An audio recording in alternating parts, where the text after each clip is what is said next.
What if balloons didn't go up?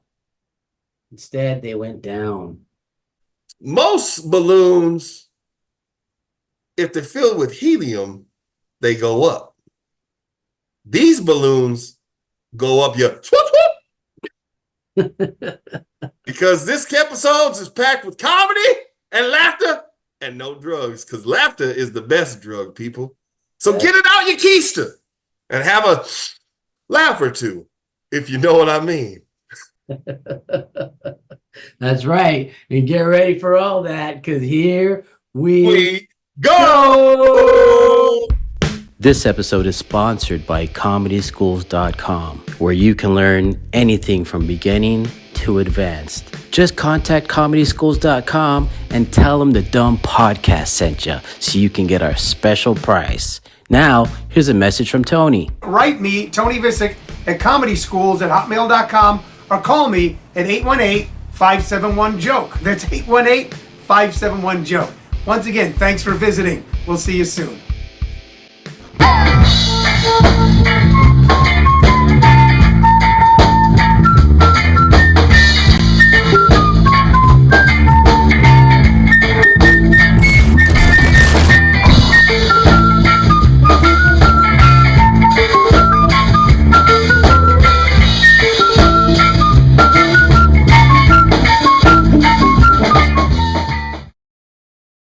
What up, y'all? Welcome back to the DUM Podcast.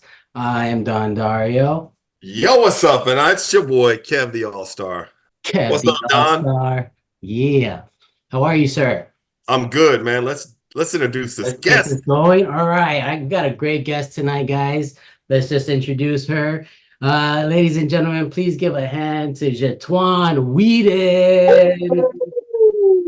Thanks for having me. What's up? How are you? Welcome. I'm doing good. It's just staying busy. It's wild. The comedy thing is busy. I just got booked for 20 minutes in Atlanta next month in September. So I've never performed there. I mean, I've never performed a lot of places, but I'm excited. That's awesome. That's a powerful source anywhere. I'm sure any stage in Atlanta. I mean, just that city alone. You know, it's going to be at the Punchline. Okay. So 20 minutes. Yeah. That's awesome, dude. Nice. I'm excited. Yeah. Good job. Well, everybody that does podcasting or has been on a podcast know that you're always talking about stuff right before you start recording. So we started recording because we're about to talk about the first time I saw you, which was at the Bunker at Aguila's, and that was at that open mic, the Say When open mic. What is it? Dysart, South of Van Buren. Tuesday nights at 9 p.m. Get there, do it. Say what up to Cole. All right, Jetuan. I saw you there. Is that the first time you ever did it? Because that's what I remember. Yeah, it was my very first time to do stand-up. Dude, this is what I was trying to tell Kev earlier. Yeah. I was telling him that you're a natural, because that's how I remember it being, that was your first time doing it. I think I came up to you and I told you, I was like, you're amazing. That's thank you. Thank you. I don't know. I mean, people keep saying stuff like that to me. And I used to downplay it. I'm like, oh, I've done some public speaking, but yes. I've never really done that much public speaking. Yeah. But for me, this was a dream that I always wanted to fulfill, but I never thought I was good enough. But I was always analyzing people's acting or people's comedy. And I had comic friends that I would always give tags to. I didn't even know what the fuck a tag was, but I was always giving them suggestions or prompts that they would use and work, but I never thought I could do it. So when I finally went up there and did it, I wasn't the best. I wasn't whatever, but I already had the mental know-how in certain ways, and because I wanted it, I studied it, and it made sense. And when I did talk to people and I did do public speaking or one-on-one speaking or group speaking at a party, hindsight, I would set up my funny anecdotes and stories as if were on stage without even realizing I was doing the academics of comedy kind of thing. And then when I started doing comedy, a lot of my actual stories translated so well because I was already setting them up that way. Whereas most people are like funny in a group or funny with their friends, and then they go to stage and it doesn't translate because they don't know that you've got to set it up a certain way. But a lot of my set is actual conversations that just happen to set up that way. Wow. And it's because I studied it because I'm a nerd, I analyze it, and I have a mentor now that's taught me so much. And then now I'm like, you've ruined comedy for me, because I'll be watching people and I'll be like, oh no, he's doing this. Why is he doing that? Why is he digging into that? That's not how you deal with a heckler. Why are you doing this? He didn't wave to the crowd when he went out. You've got to buy their love by addressing them before you address the mic. He didn't train the crowd. Like I'm like, you're ruining me. You're teaching me too much, because I notice it with everybody now. That's great. But I'm a nerd, so I love it. It sounds like I'm reminiscent of one of my fellow Marines that he said, we used to eat out all the time at these different restaurants, right? But then he went to culinary school, and then he got done with culinary school. Then we stopped going out places, because their food's crap. It's same thing. You become a critic of the art form. So you asked. I think you asked this next question a lot, but I do want to ask it. What was that breaking point that you said, okay, here's an open mic on this night, I'm getting on that stage? What was that defining moment? What's funny is about a year, maybe 18 months before my first time on stage, I wrote a 3-minute set. And I practiced it. I Zoomed with comics I knew. I Zoomed with friends. I ran it. I timed it. I was ready to go. And I never did it. I still have never done that set on stage. What? Still. It's wild. I know, legit. I've still never done the set. And 9 of the 10 people I ran that set by said it was funny. Right. And I still has never seen the light of day. And I barely remember some of it. But anyway, so I started in July of 23. And this was a few weeks. Yeah, this was a few weeks after, about a month after Ray Earl had moved away. And Ray used to open for a friend of mine when she was touring and would come to Phoenix. So I had known him a few years, very, casually. We weren't great friends, but I would go support him, and I liked him. And when shout out to Ray, by the way, out there. Yeah, Ray's amazing. Right? He's doing so great. He's doing so well. He just real great. He's been on the show, by the way. Yeah. Oh yeah. No, I know. He's been doing really, really well in Vegas, and he's been traveling a bit, and he just inspired me. He's like, you know what? He goes, he picked up everything and got a new job and moved to Vegas to further his career. And I just thought that was such a bold, brave move. And then a few months before that, I had a friend get killed in a car accident suddenly. And she was 10 years younger than me, but I considered her almost like a big sister, because she was like this beautiful, bad looking bitch with the tattoos and the piercings and the colorful hair. But she was also well-read and educated, and she could tell you why you're an idiot and give you the page number as to why. Like, she was so inspiring. And it was just like, life is short, right? Like, fucking do it already. And so I came back from Vegas. I had I'd gone there for a convention. I saw Ray doing his thing, and I'm like, just do it. Just freaking do it. I saw Ray on Wednesday, and the following Tuesday I went to the basement, and there was a woman down there named Laura. She goes by Laura Euphoria now. And I'm like, I just Laura. Yeah, she's amazing. And she's like, just do it. She goes, we're just, a bunch of people in the basement. She's like, just go for it. I'm like, no, just watch. And she goes, no, just do it. She goes, you never know. We don't know you. You don't know us. Just do it. And I went up, and it went so well. And I'm like, oh my God, this is fun. And then I went to the woodshed the next day, and I went so well. And I had like all these like comics coming up to me going, "Oh my God, that was so funny." And I'm just like, what? And then I went to JP's on the third night, and there was not a big crowd, and there weren't a lot of people, and nobody gave a fuck about what I had to say. Yeah. And I didn't recreate the good that I had done the first two nights. And I immediately called Ray, and I was like, I don't know if I like this anymore. When some people, it's like you had that. It sounds like you had that streak of like winner's luck, beginners, and then on strike three, totally. you're like, nah, fuck this, I'm done.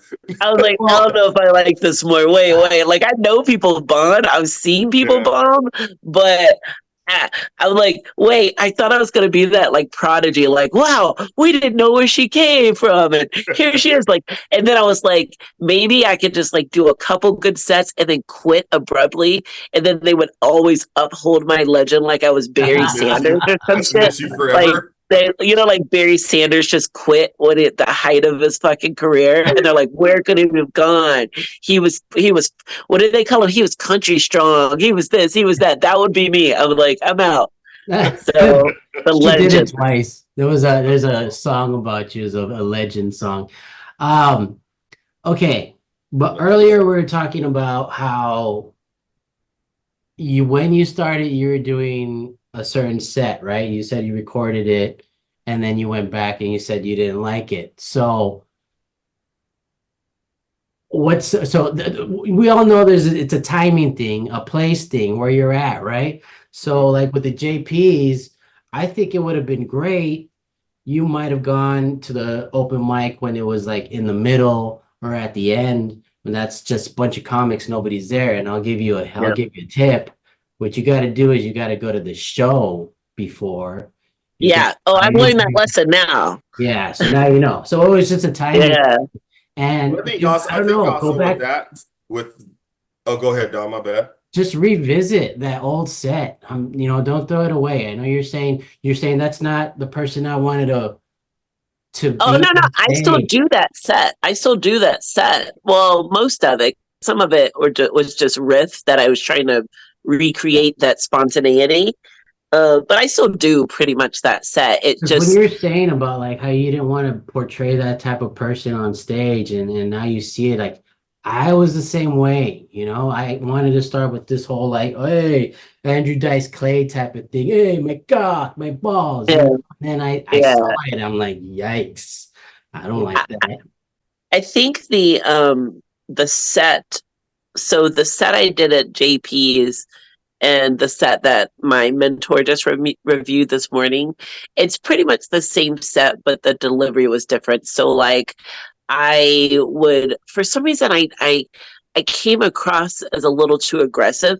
Like what's funny is I delivered a line for this one joke and I was like, stop fucking looking at me. That's not even me. Like, I don't talk to people like that. I looked like a black Sam Kinison. Like, like Sam would just start like yelling, like, oh, oh. And I was like, what is that? Like, who? And like, it wasn't even me. So I was so glad I got the tape to see that. Yeah. Because the second I saw that, I was like, that's not who you're trying to portray. I'm a big black woman. I'm 5'10". I'm not petite in any way, and so I don't want to come across as that like aggressive, like adversarial kind of person, because that's not me. I'm a toasted marshmallow. Okay, I am brown on the outside and mushy and sweet on the inside. I am not aggressive, But so the delivery needed it, and I think part of that were nerves. Like I was looking at my phone, and I said, "Why am I looking at my phone? I'm not even doing written material." Like, why am I staring at this phone? And I was so nervous. And then, of course, since half the crowd were my friends, they're laughing. And I'm like, that is no help, because a room full of not my friends is going to teach me otherwise. Mm-hmm. Yeah.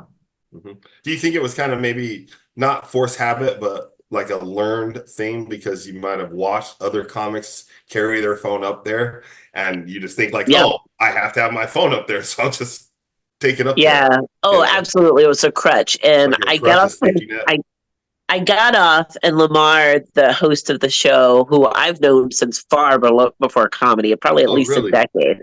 Well, because I would always go to see my friend Jen Kober when she would come to town.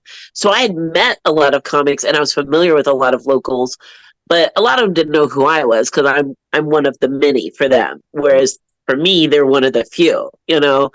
And so he knew of me. He, you know, whatever. We were, you know, acquaintances. And so when I got off, I was very eager to see what he thought because I had been seeing him for a decade at least. And he's like, "That's good." He's like, "You did good, but you need to put your phone down." He goes, "That's just a crutch."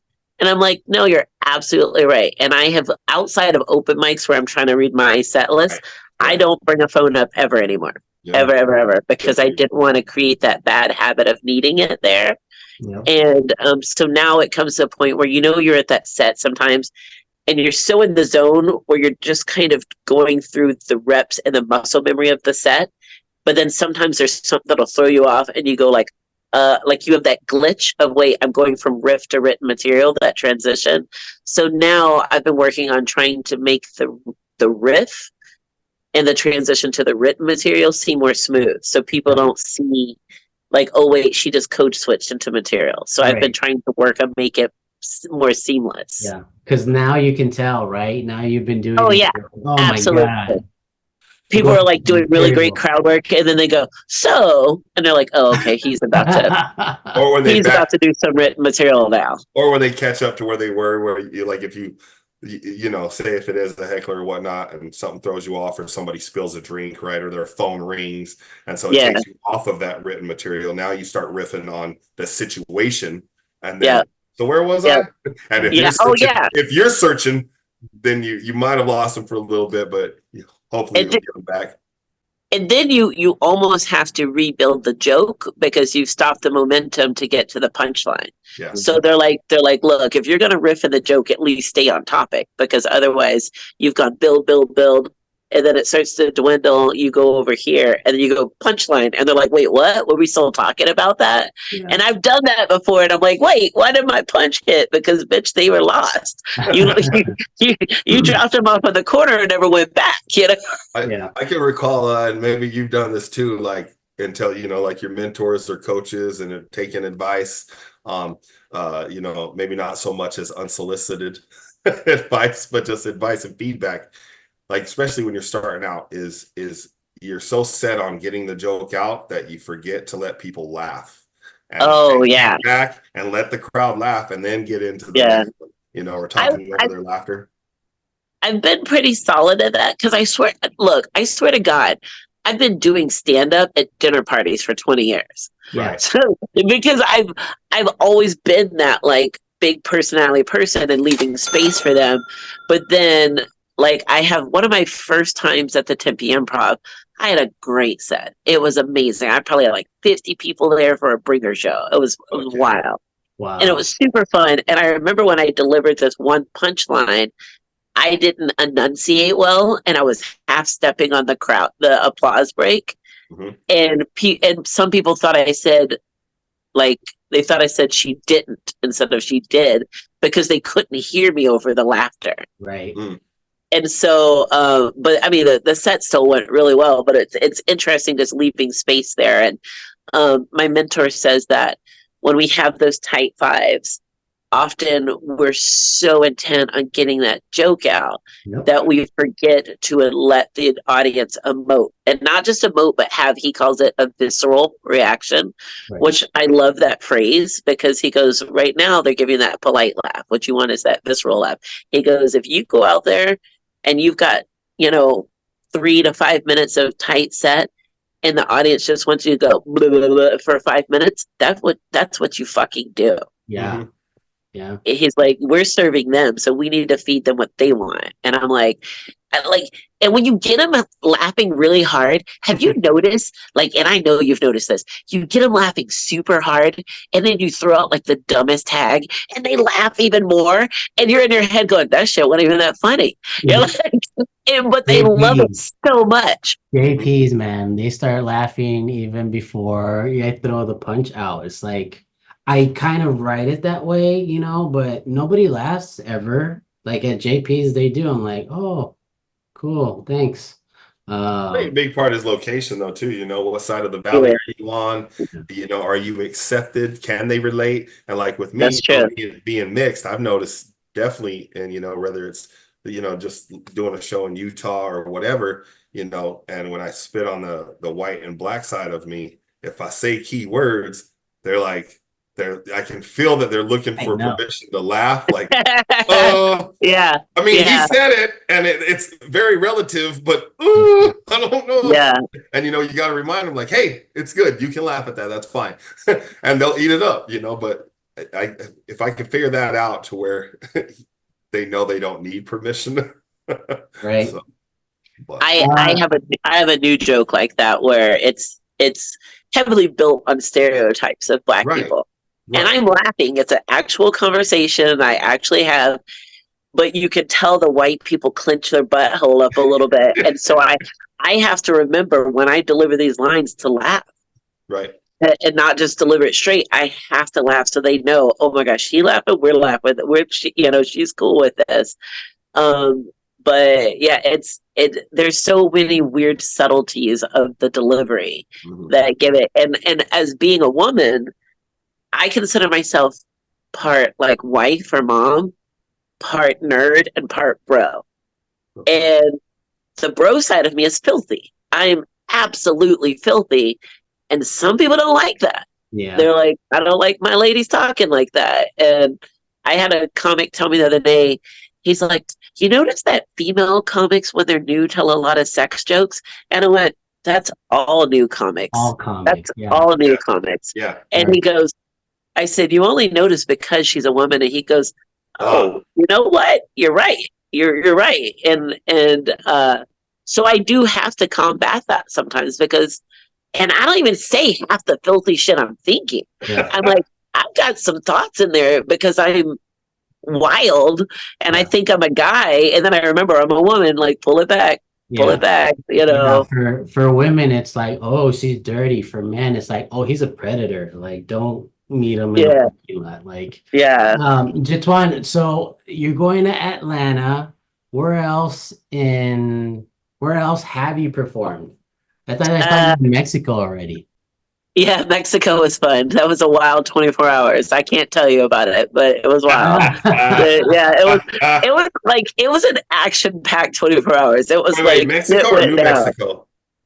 We say again? Mexico or New Mexico? No, Mexico. We were in Rocky Point for like Oh, 24 wow. hours. It was wild. It You was were with very Sandra, right? It was with Sandra? Sandra Lamar, Juan, his girlfriend Gimmick, and Gable Olivares. Oh, hell yeah. And we had a great time and super fun. Yeah, I'm not gonna say much more. Let's change the subject, but it was fun. That's It was great. Hey, fun. you made it Where back besides safely. Mexico have you performed? I actually opened the show for my friend Jen Kober's Netflix special last year, and it hasn't come out yet. And what's funny is I've never seen the tape, Where and was I it? don't want the tape because it's so old. I don't deliver those jokes that well, and I've already like learned, broken some of these habits and stuff. But one day I'll finally see the tape, and I won't even actually be on the special. It's just you warm the crowd, and Right. so I did a couple of nights of that filming, and then and that's back home in Louisiana where I'm from.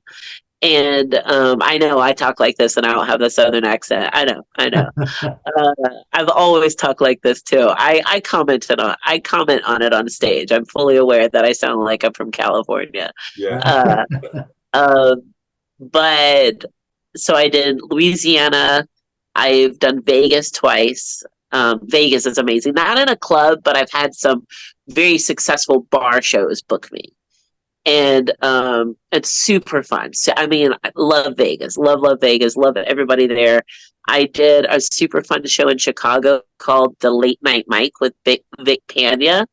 And you do your set, and after your set, you sit down and he interviews you like you're on the Tonight Show or something. Yeah. And super fun. Where are you going next? Let's do and I was there for a balloon convention that I was teaching at. And so I had like 25 balloon artists in the crowd with me. and they're being rowdy, and Vic's loving it, and it was super fun.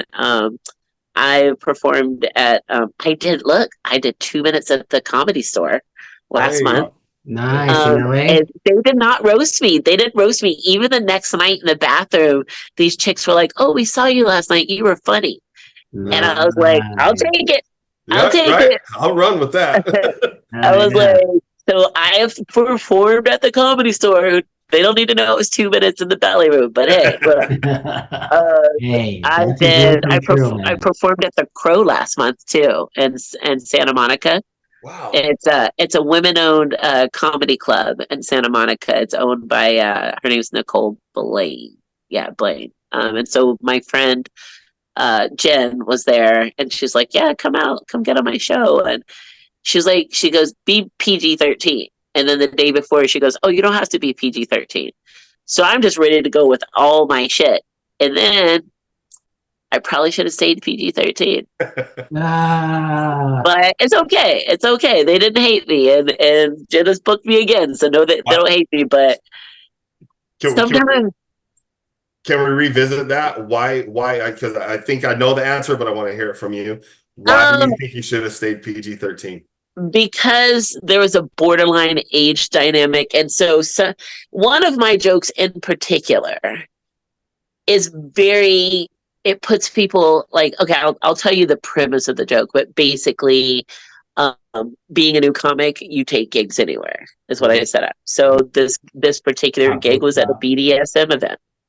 And I'm like, look, I'm gonna preface this by saying I'm open-minded, but I'm far too lazy for kink. I'm like, it seems like a lot of work for a nut, you know? I'm like, I buy my pistachios out of the shell, you know? And so I talk about this woman in the spoken word section telling the story of her first gangbang. And I realized that certain demographics don't know what the fuck a gangbang is. You talking Crips or Bloods? Oh yeah, that's probably what they thought. You're in LA. They're like, "Oh snap!" And it was an older group, so there were some in the middle that got it, and then there were some in the fringe that were like, and there was some of the underage, like very like lower end of adult that were kind of like, what? Are you saying this joke and my mom's sitting next to me kind of thing? And that's my bad. That's my bad because I was like, fuck it. This is my craft. I'm going to deliver when we are a service industry, and I should have given them more of what they wanted and not what I wanted to fucking give them. Okay. So, and because you can still be authentic and speak to your own truth without being like, fuck it, I'm going to shove it down your throat whether you like it or not. And I kind of feel that's what I did. But hindsight, I can see that. Okay. At the time, I did not. But I am looking for an analogy for that. So I was like a gangbang. You know, like imagine all your past boyfriends come over to hang out at the same time. Like I'm trying to think of a way to like succinctly explain what that is to people. And I only have one Netflix account. Everybody's trying to log into Netflix at the same time. That's interesting that was your answer to that question, because I was thinking that it was because it's that last minute changing your set. Yeah. And usually that always that messes with me. Right. Yeah. You know? No, that definitely messes with me a little bit to like that shift up. I mean, it's like I mean, I don't know if this has happened to you. You know, where you'll be booked for, let's say you're booked for 10 minutes, which is a decent time. But then the promoter will say, hey, so-and-so didn't show up. I need you to do 20 or 15. Or I have somebody else, a guest spot. I'm cutting your time to 5 or 7. You know, 5 to 7. Yeah. I hate that. I'd rather more than less. The less is like, I'm like, comedy is the only place you'll ever hear a bitch screaming for those 2 minutes you promised her. That's good. Oh shit, that's funny. Well said. If you ever roast me, please use that one. That would well said. That would be yes. Well, I have a question for you guys. Yeah. What's your goal in comedy? Like where? Like what? Go ahead. Wait, what was that really your question? Well, I was gonna ask that, but I totally forgot. Oh no, I want to know. I want to know your comedy goals. Like ideally, we probably that little kid in us all hopes and dreams to sell out arenas and stuff like that. But like, what's your immediate goal? Like, what are you working towards now that'll help you get to your bigger goal? Mine is just hosting. I just want to be a good host. So I could do it anywhere. You know what I mean? I could do it Nice. at a comedy show. I could do it at a corporate event, you know. Nice. I could do a show where I could just host the show, a talk show, and any kind of show, anything. I'll host anything. That's what I want. Kev. Yeah, great question. First of all, my goal is something I'm already currently working on, is getting up on that stage and being able to expand my voice and share my story, my pain and misery, but through laughter, obviously, because laughter is the key. But also, and the reason why I named myself this is because it's like we're all stars, right? And to express that, I want to be an author. I like to write 3 books, but I'm looking to be an entrepreneur. I want to bring people with me and lead people and have a whole network of the business. I don't think there's no limit, like shout out Massa P. But really my goal with comedy was just to get up there, and like you said, that was my childhood dream. I had I had a couple childhood dreams. One was a Marine and one was to get on stage and do comedy. Done both of them, and just excel and let it keep growing, and who knows where it will lead to, but mainly just to, like you said, since I was little, just want to get up there and do that thing. So how many years are y'all in? What about you? Sorry, go ahead. How many years are y'all in now? My first time on stage was 2017. Wow. Stage. But I'm like you. I feel like I was a natural in school. I was always the class clown, getting in trouble for making the class laugh, and like, what you say? Like, same thing in the Marine Corps. I was always in trouble for private joker type situations. Yeah. So how long for you, Don? I started in 2018. And Nice. I was like you too. Like all my life, I've been the kid who would study and get something like work together so I can come to the family party and be like blah, and with like a little something and just get everybody laughing. But I was like you. I would study. It'd be like, okay, this time I said it like this. With this other group, I'm gonna say it like this. So I would like try to work it. I was always doing it. Like you, so I was like, when it came to writing it and doing it on stage, I was so stuck. I was like, what do I do? But then I'm figuring it out. So I'm still figuring it out, man. But what about you? What do you want to ultimately do with comedy? My goal for this year was to perform in 6 cities outside of Arizona, and to perform on on all the major Phoenix clubs this year. And so after next month, I'll have 5 cities, and I've done all the major stages. I'll be at Desert Ridge hosting next month on the 11th, so that's exciting. And so I just need I'll need one more city. But my goal, like professionally, my first goal would be probably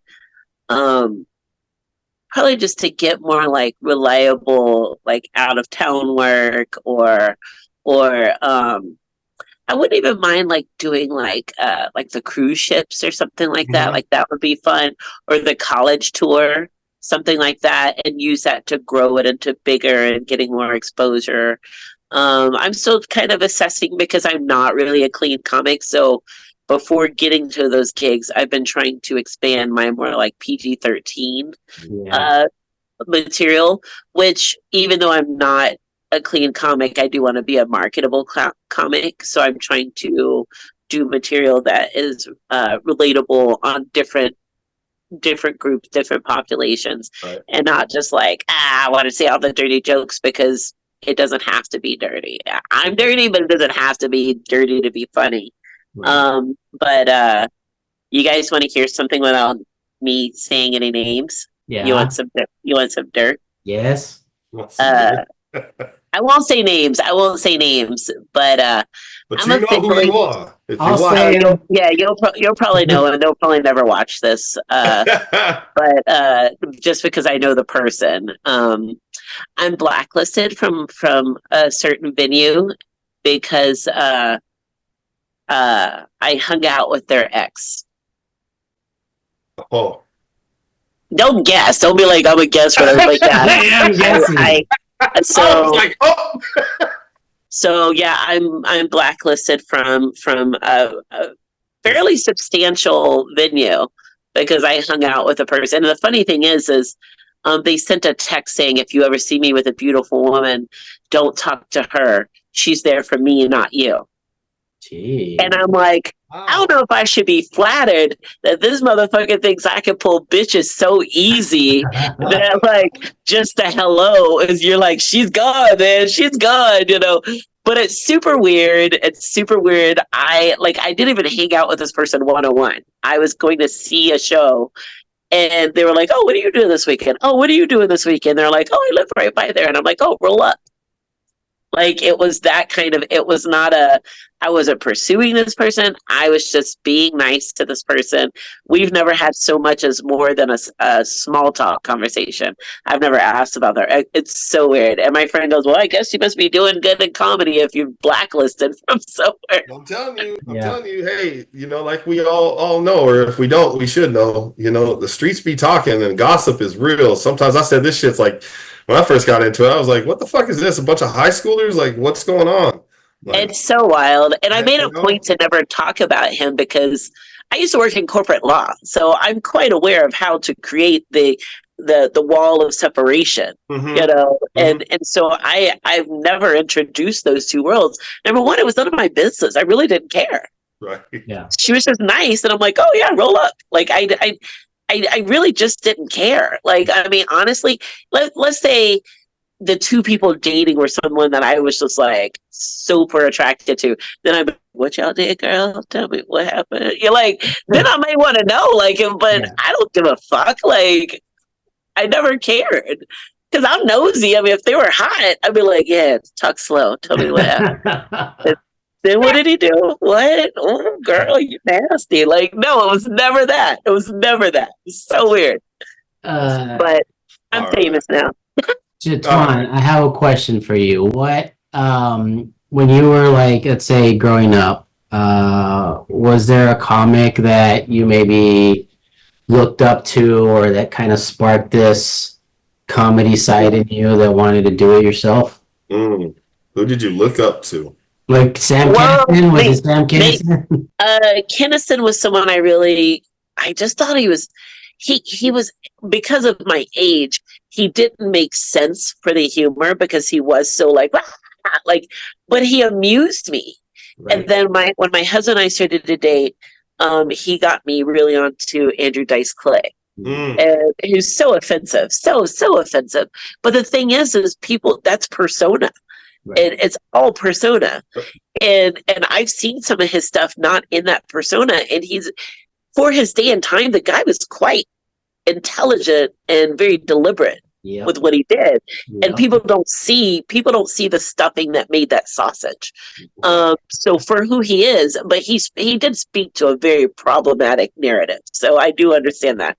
Right. Another comic who, and this is another one, like it's all fucking problematic men. But I really liked Louis C.K. Yeah. I really did. I'm trying to think of, there's female comics that I liked, but typically I found that back in the day, especially because I'm almost 50. So back in my day, in the younger days, women, I think, often fell into the pigeonholes of women conversations, right, and women comedy. Like, I don't typically lean into family stuff or husband stuff. I don't typically lean into women stuff because I just want to be a funny comic. I don't necessarily want to be a funny female comic. Woman comic, yeah. You see what I'm saying? Which there's nothing wrong with being a funny female comic. I just wanted people to say she's funny. But there's still a difference. Like for somebody to say, "Oh, she's funny," for a girl. Or it's a funny comic. Yeah. She's a girl, but she's still funny, or something like that. Yeah, like, no, you're a funny comedian. Yeah, exactly. Period. I just want to be funny, Mhm. funny across the board, not funny for whoever.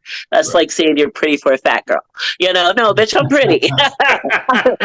I'm pretty. Like, come on, fuck. There's no Botox or what. I'm fucking adorable. Whatever. I'm like, that Own ain't it. the problem. Fat ain't the problem. Ugly is the problem. And I see ugly at these fucking videos all the time. And Yeah. and that's an internal thing. I mean, I don't want to dive too deep into that, but that's an internal thing too. Like motherfucking soul is just ugly. Like you just Yeah. hear it. Yeah, absolutely. And it's funny that I do like the balloons and the comedy is I genuinely enjoy delivering positivity into the world. I Yeah, genuinely so for want to put positivity out there.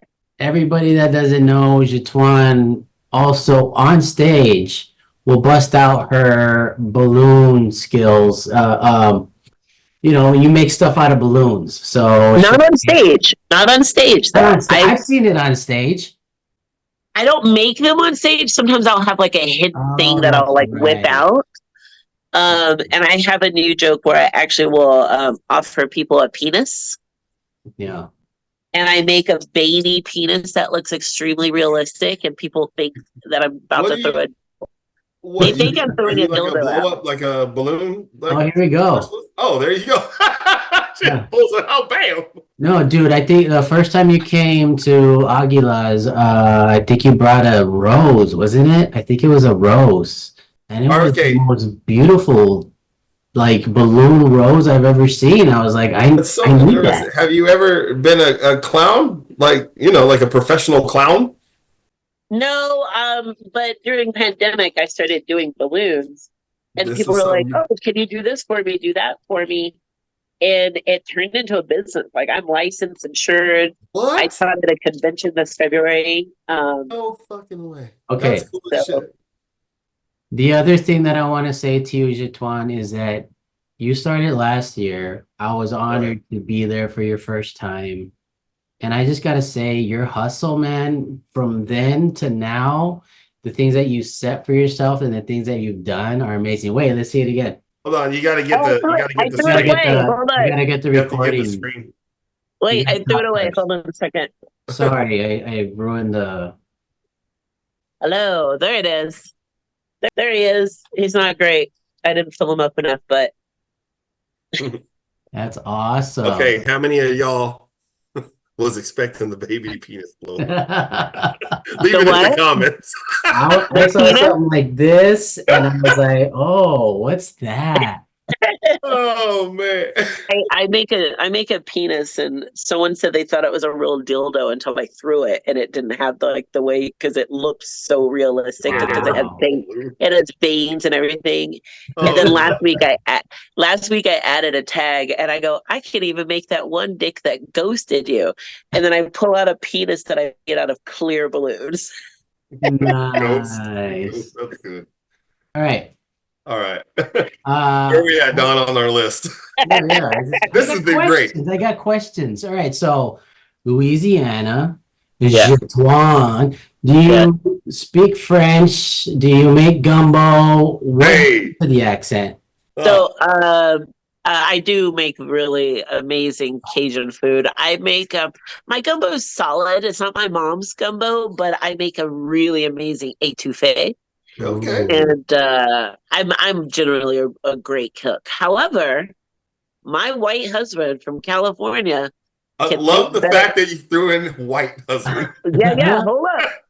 He can make better grits than me. What? Yeah. Hold up. I'm not kidding you. I have a joke about it called "I'm a bad black person," and I start with saying, "The other day I let a white lady touch my hair," and people gasp. And if it's white people, I go, "Oh, we got some allies in this fucking house today." Yeah. And then I go on with all the shit my white husband can do that I can't. Like he plays spades. I don't know how to play spades. Do you dive deep on? Do you just say? Cause I gotta hear it now because I'm a grits fan.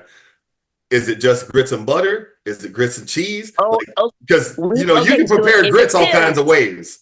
It depends. It usually has to have cheese, which is funny because I'm cheese indifferent.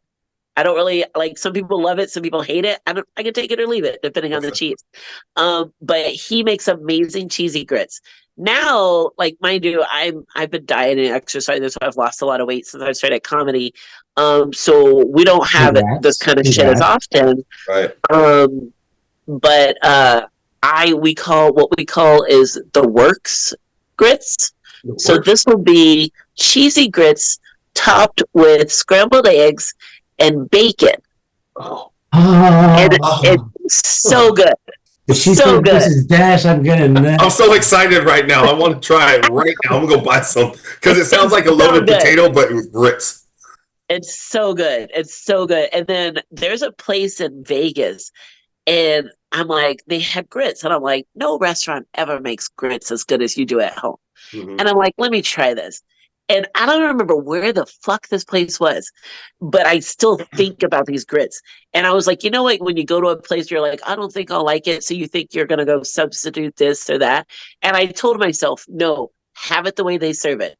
It was grits with pesto and pico de gallo and bacon and some cheese and then an over medium runny egg on it.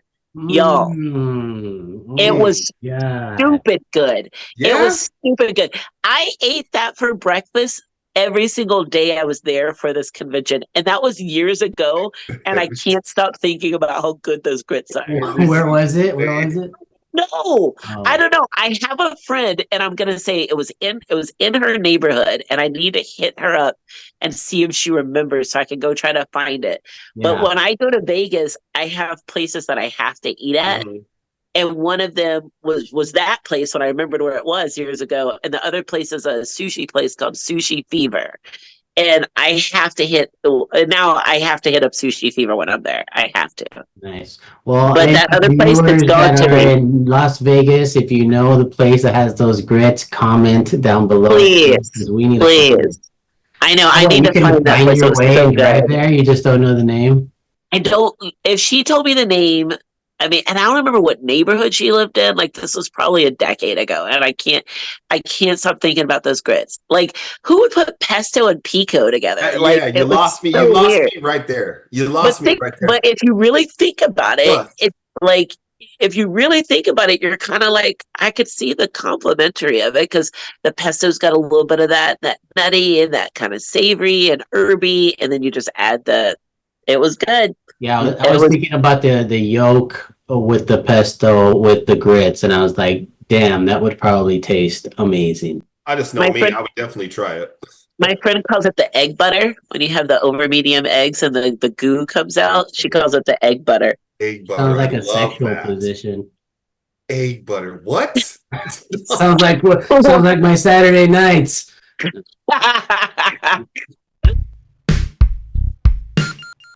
Ladies and gentlemen, boys and girls, children of all ages, preferably 18 and above, if you know what I'm talking about, it's time for the Jiggity Joke session with the DUM Podcast. Let's go. Oh, yeah.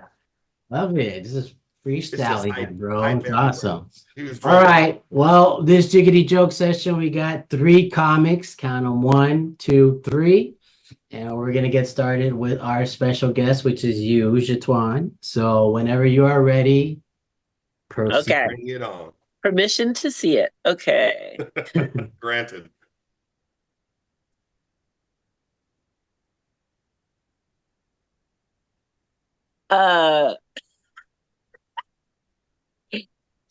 You read ahead. I hope this is a good thing. You read ahead. Oh shit! So I was supposed to say it as I read it for the first time. Fuck, I'm dumb. No, you're good. Welcome to the DUM Podcast. Welcome to the DUM Podcast. Okay, because I thought it was like don't read it, but okay, because I scanned it. I didn't read it. Okay, here we go. What did the Black Panther and his buddies do instead of driving on sacred land? What?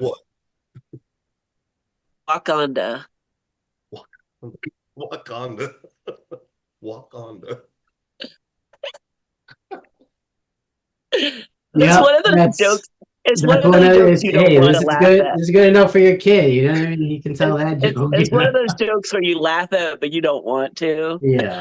Oh no. Mhm. That On was Good that was read. that was Good funny. read. Walk on the. Good you read. know, and if All you grew up right, with Kev the busted ass Allstar. cars as a black child, You're up, sir. we was on Wakanda like a motherfucker. Look, my mom didn't have her license until she was 29. We did a lot of walking on the. Wakanda, right? All right, here we go. Women nagging is just labor management. That's where they got the name from. Man nagger. Man nagger. Manager. Nice. All Man right. Good nagger. read, Kev. Wow. I know, 1 through. I gotta First give you time props, ever. bro. I gotta give you props. I didn't read one word wrong. That's great. My turn. What word was that? I said I didn't read one word wrong. Oh, you didn't. You did a Shocker. great job, sir. Gold star. Man nagger. Oh, look at that. Hey, that was cool. Did you see that? Oh my God! Wait, What? wait. Look at this. No, not y'all. Look at this. How come I can't do it? Because y'all don't have iPhones. Y'all Because suck. iPhone's stupid. Like this. Look, ready? Dang. Okay, that's kind of cool. I'm not gonna lie. That's kinda It's cool. very. I think if you're on a desktop, you can do it too. I thought But I could I'm on do my the like phone. hand wave, like where you can wave to speak or whatever. Hmm. Anyway, All right, my turn. man, now. The volume always needs to be on even numbers. Otherwise, it sounds odd.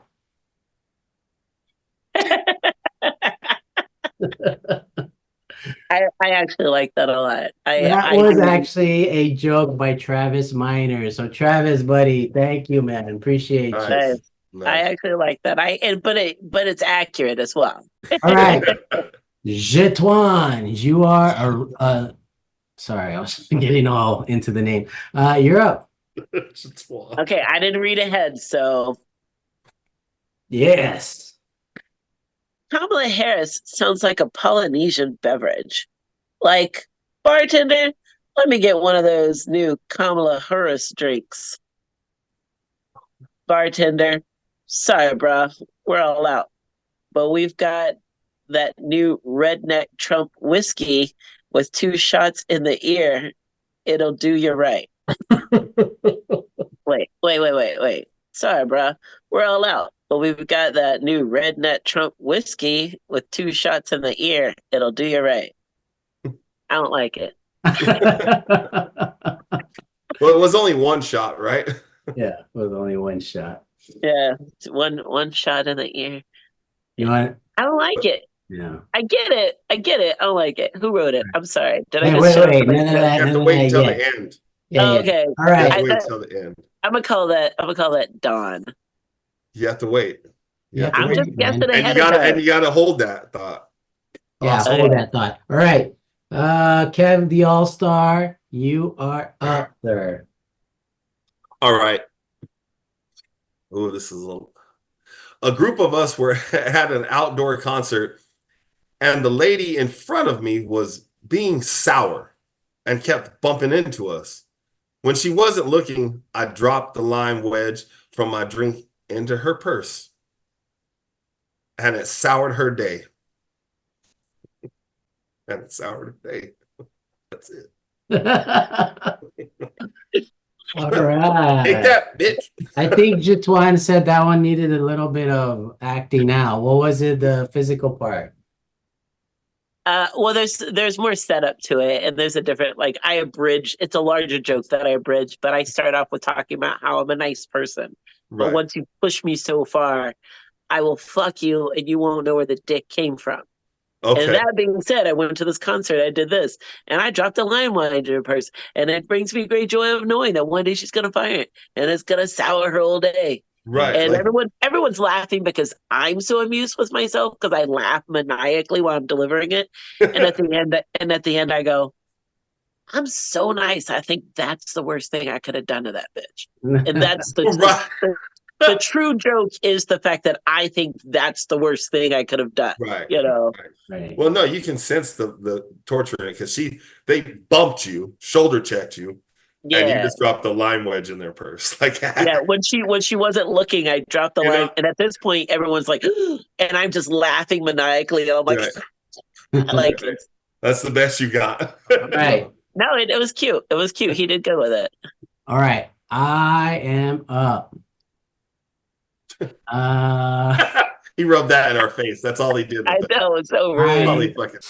I had to stop using Farmers Only because they kept trying to hook me up with my sister. Oh, that joke is Travis Minor again. Thank you, Travis. That's cute. I thought he was gonna say they kept trying to hook me up with a cow. Oh, Farmers only. yeah, my sister. Oh, Okay. all right. Jetuan, you are up, madame. Oh god. Oh god. Okay.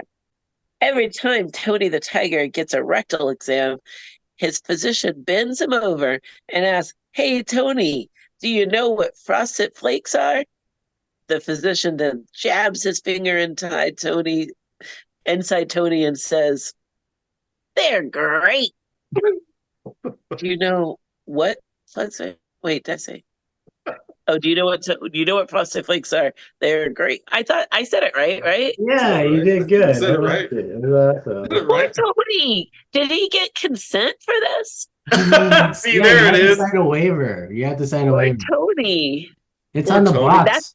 That's not unlike the first time I had a rectal exam. She was literally saying, "Gotta check your bottom," right as she was in there. Oh. No, So not cool. where's the drink? Where's the like? It's my Yeah. birthday. Where's the caress? Yeah, that's why I'm not doing that until I find a small, like, Asian doctor with small hands. You know what I mean? I just like to say I'm not a cheap date. You know, you can't just go prodding around. All right, Kev, you are up, sir. 3. Look, my girl gets drunk and says crazy stuff. She once said that she tastes so good. She tastes like cotton candy. I guess I have a bit of a sweet tooth. Nice. To twine with that. Nice, That was a good edit of the joke. Like that's a good edit. A Nice. decent read.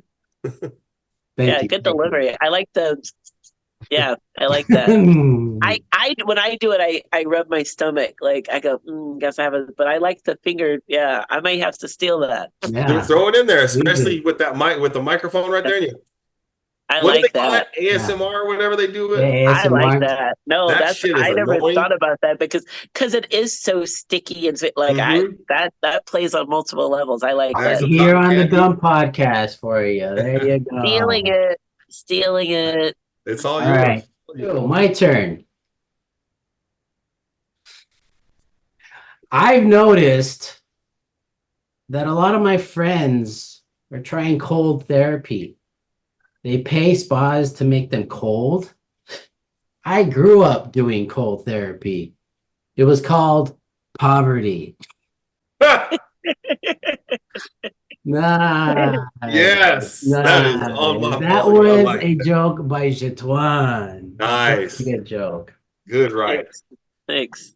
Now we gotta play the game, Jetuan. All right. Can you The guess? game is you have to guess who wrote the joke that you read. All right. We'll start with joke number 1. Just say a quick description and then who you think it was. Black It could Panther. be myself, Don. However, there's a could little be touch. Kev the Allstar, or it could be a combination of us both. Oh, look at that. Whoa! Oh, what? You didn't even know it did that one. Stop It playing. did, but I didn't remember. Now I'm mad you had the balloons and I You got the don't. balloons, bro. I should have done it then. Damn it. All right.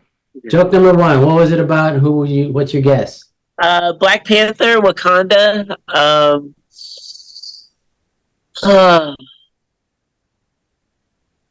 I kind of feel like that's you, but it may be a both. I'm gonna go with both. Both. Damn it. Damn it! I was hoping for a thing. Zoom would do a thing with for that dumb dad joke. All right. That was you? That was Don. Yeah. I knew it. It's pretty good, right? All right, your turn. I mean, I like that one, Don. Joke number 2. What do you think? I feel like this is you. Kamala Harris, the redneck Trump whiskey. Fuck, I think it's you. God damn it, I think it may be him. It may be Don, but it may be. I'm gonna say Don. Damn it! That one, actually, if I may, Don, I'm going to take this one. That one is both of us. Okay. I knew it. I mean, we both collab, but I'd like to hear more on why you said you don't like it. I don't know. It's touchy and it was last minute. I'll admit that. No, Not I like touchy, but it's last minute. No, I like the setup. I think the punchline needed to be like more succinct. So like it just needed like redneck Trump whiskey. It didn't flow right. Like it should be like just like a Trump whiskey or Trump bourbon or something like the hard sound and the whatever. Okay. Like the sound feel wasn't as punchy. The too much. Like the premise, like the whole idea that it was good, but it was like the delivery. The cadence of the you know, it's that sound like you know, I don't know the right terminology, but you get what I'm getting at. Yeah, Kev's a musician. He knows what you're talking about. Come on, man. All right, what about joke number 3? Joke number 3, Tony and the Tiger, they're great. That's kind of rapey and gay, so I'm gonna call that Don Dario. Rapey and gay. I shouldn't have said the comment about the. Oh God, that's funny. And you are. Fucking yes. I've never been so happy to get a 33%. Hey, but look at that. Opposite of your first 3 days on stage, which was good, bad. You went bad, good. So hey, here we go. Hey, only on the DUM podcast, ladies and gentlemen. I love it. All right. Jetuan, thank you for being here. Thank you for adding to the funny. Is there anything that you'd like to promote at this time? You have any shows, social media handles, websites? My Instagram handle is funnyjet1. Hey. I give these out to.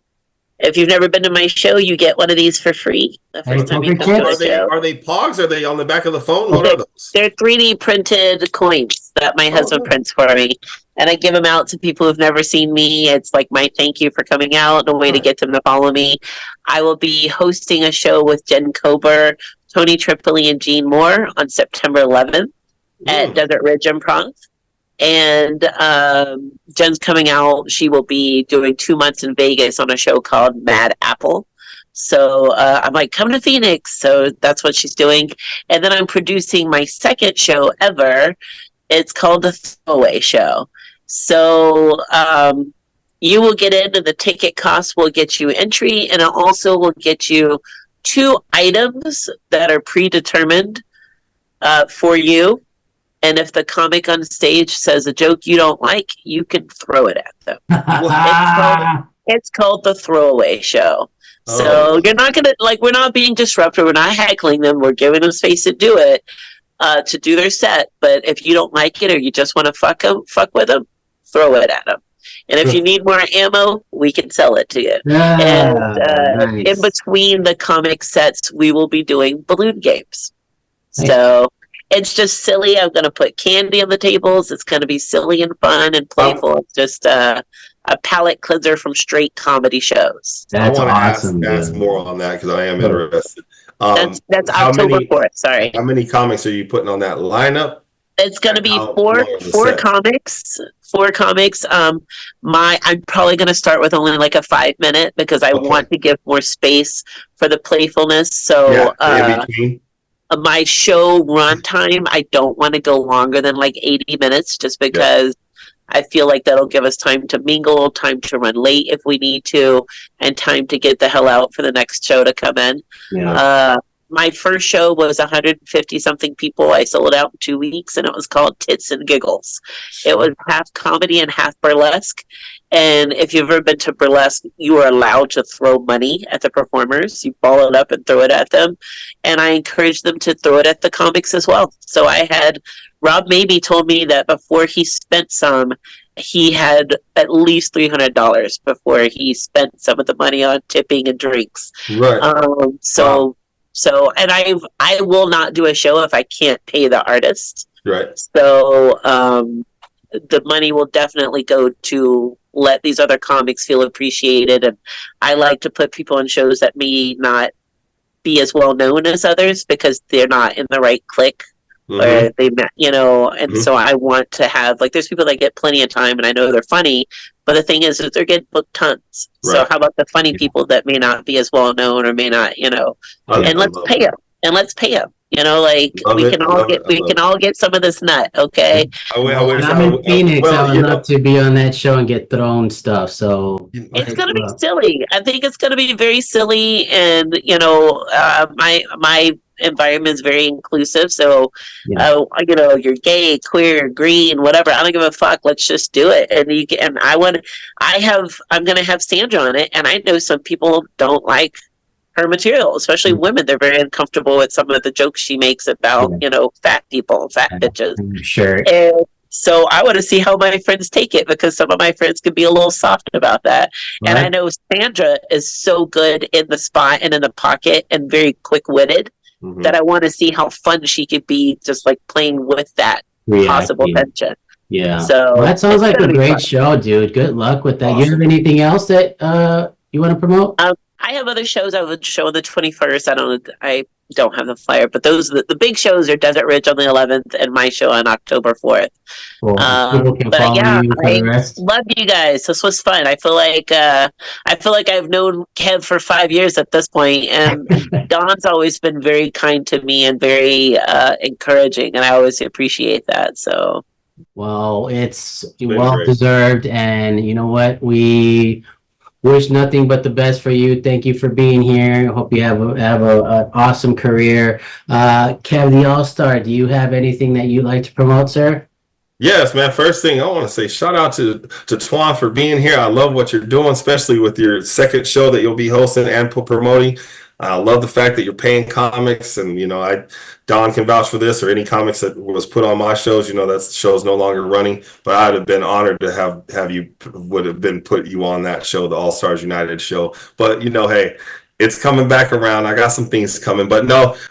With that being said, I'll be at the Chill Room on Thursday. I think it's the 29th of this month, and then September 13th. It's a Friday night. I'll be at a VFW up there in Scottsdale doing the Top Brass 2, all veteran lineup. So nice. That's awesome. And obviously, people, you can follow me at Kev The Allstar on any platform. I'm there. So awesome. Yeah. Thank you for being here, Kev. Thank you for being here, Jetuan. Where are you gonna be? Huh? Where are you gonna be?